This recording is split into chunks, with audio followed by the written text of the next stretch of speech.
அண்மை செய்தி. பள்ளிக்கரணை சதுப்பு நிலம் என கூறப்படும் பகுதியில் எந்த பணிகளும் மேற்கொள்ளக்கூடாது என உத்தரவு பிறப்பிக்கப்பட்டிருக்கிறது.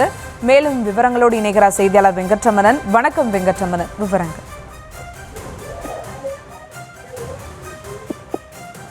வணக்கம். பள்ளிக்கரணை சதுப்பு நிலம் என கூறப்படக்கூடிய பகுதிகளில் குடியிருப்பு வளாக கட்டிடம் பகுதிகளில் எந்த பணிகளும் மேற்கொள்ளக்கூடாது என சென்னை உயர்நீதிமன்றம் தற்பொழுது உத்தரவிட்டிருக்கிறது. சென்னை பள்ளிக்கரணை சதுப்பு நிலத்துல பன்னடுக்கு குடியிருப்பு வளாகம் கட்ட சிஎம்டிஏ அனுமதி அளித்துள்ளதாக சர்ச்சை எழுந்த நிலையில இதற்கு பல்வேறு அரசியல் கட்சிகள் கண்டனம் தெரிவித்தது. இதனையடுத்து சதுப்பு நிலத்தில் கட்டடம் கட்ட அனுமதி அளிக்கவில்லை எனவும் சதுப்பு நிலத்திற்கு வெளியே தனியார் பட்டா நிலத்தில் அனுமதி அளிக்கப்பட்டதாகவும் அரசு விளக்கம் அளித்தது.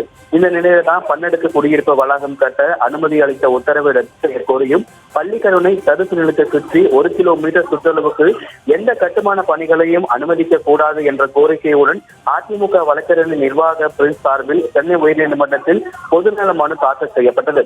இந்த வழக்கு இன்று விசாரணைக்கு வந்த நிலையில மனுதாரர் தரப்பில் ஆஜரான மூத்த வழக்கறிஞர் பள்ளிக்கரணை சதுப்பு நிலம் தொடர்பாக வரைபடத்தை தாக்கல் செய்து வாதிட்டார். 1400 குடியிருப்புகள் சதுர நிலப்பகுதியில் கட்ட சிஎம்டிஏ அனுமதியும் வழங்கியது சட்டமானது என அவர் சுட்டிக்காட்டினார். தமிழக அரசு சார்பாக ஆஜரான வழக்கறிஞர் மனுதாரர் கூறும் ஒட்டுமொத்த பகுதியும் சதுப்பு நிலம் என்றும் சம்பந்தப்பட்ட கட்டுமானம் அமையும் பகுதி சதுப்பு நிலத்துக்கு வெளியே இருப்பதாகவும் தெரிவித்தார். இருதரப்பு வாதங்களையும் கேட்ட நீதிபதிகள் சதுப்பு நிலங்களை பாதுகாப்பது தொடர்பாக உச்சநீதிமன்றம் பல்வேறு உத்தரவுகளை பிறப்பித்திருக்கிறது. தென்மண்டல தேசிய பசுமை தீர்ப்பாயமும் தாமாக முன்வந்து வழக்கை விசாரணைக்கு எடுத்து உத்தரவு பிறப்பித்திருக்கிறது.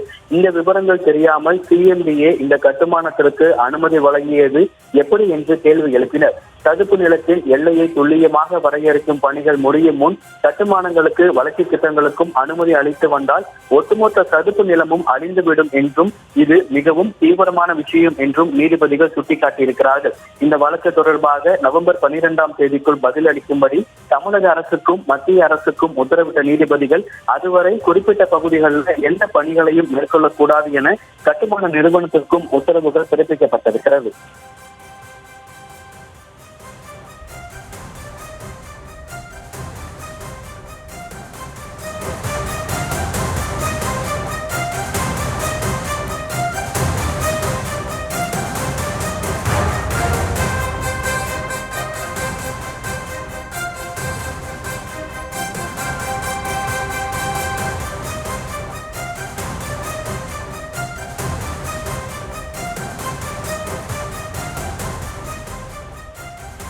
சதுப்பு நிலத்துல சிஎம்டி அனுமதி கொடுத்தது தொடர்பாக ஏற்கனவே பல்வேறு அரசியல் கட்சிகள் கடுமையான கண்டனங்களை தெரிவித்திருந்தன.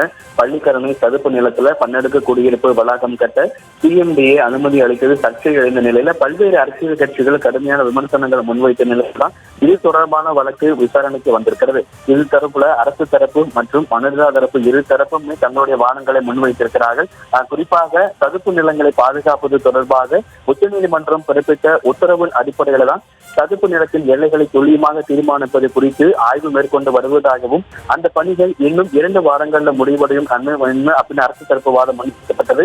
தற்பொழுது கட்டப்படும் கட்டிடத்திற்கும் சுற்றுச்சூழல் மதிப்பீட்டு ஆணையம் சுற்றுச்சூழல் அனுமதி வழங்கியதாகவும் அதன் அடிப்படையில் மட்டுமே சிஎம்டிஏ அனுமதி வழங்கியதாகவும் அரசு தரப்பு வழக்கறிஞர் தெரிவித்திருந்தார். இந்த நிலையில தான் மனுதாரர் தரப்பு அரசு தரப்பு இரு தரப்பு வாதங்களையுமே நீதிபதிகள் கேட்டதற்கு பிறகாக சதுப்பு நிலத்தின் எல்லையை துல்லியமாக வரையறுக்க பணிகள் முடியும் முன் கட்டுமானங்களுக்கும் வளர்ச்சி திட்டங்களுக்கும் அனுமதி அளித்து வந்தால் ஒட்டுமொத்தமாக சதுப்பு நிலமும் அழிந்துவிடும் என்றும் இது மிகவும் தீவிரமான விஷயம் எனவும் நீதிபதிகள் சுட்டிக்காட்டியிருக்கிறார்கள். இந்த வழக்கு தொடர்பாக வருகின்ற நவம்பர் 12ஆம் தேதிக்குள் பதிலளிக்கும்படி தமிழக அரசுக்கும் மத்திய அரசிற்கும் உத்தரவிட்ட நீதிபதிகள் அதுவரை அந்த குறிப்பிட்ட பகுதிகளில் எந்த பணிகளுமே மேற்கொள்ளக்கூடாது என கட்டுமான நிறுவனத்திற்கு உத்தரவு என்பது பிறப்பிக்கப்பட்டிருக்கிறது.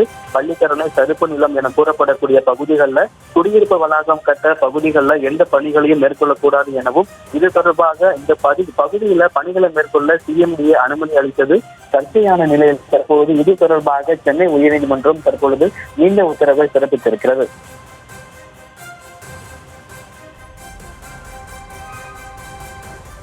விவரங்களுக்கு நன்றி வெங்கட்ரமணன்.